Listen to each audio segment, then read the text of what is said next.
పత్తికాయలు మంచి సైజులో బరువుగా రావాలంటే ఏం చేయాలో తెలుసా? పత్తికాయ సైజు పెరగాలంటే కేవలం ఒక్క ఎరువు వాడితే సరిపోదు. మొక్క ఎదుగుదల నుంచి కాయలు పూర్తిగా వచ్చే వరకు సరైన పోషకాలను దశలవారీగా అందించాలి. పత్తికాయలు బరువుగా లావుగా రావాలంటే ముఖ్యంగా కావలసిన పోషకం పొటాషియం. ఇది కాయ సైజును నాణ్యతను పెంచడంలో చాలా ముఖ్యం. కాయలు ఏర్పడే దశలో పొటాషియం ఎక్కువగా ఉండే ఎరువులు వాడాలి. పత్తికాయ సైజు కోసం ప్రత్యేకంగా పొటాషియం నైట్రేట్ 13-0-45 లేదా పొటాషియం సల్ఫేట్ 00-50 వంటి ఎరువులను పిచికారీ చేయాలి. అలాగే బోరాన్ వంటి సూక్ష్మ పోషకాలు కూడా చాలా అవసరం. బోరాన్ లోపం ఉంటే పూత పిందె రాలిపోతాయి.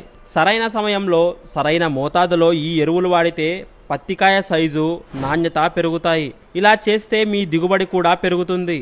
ఇంకేమైనా సందేహాలుంటే ఈ నంబర్కు కాల్ చేయండి.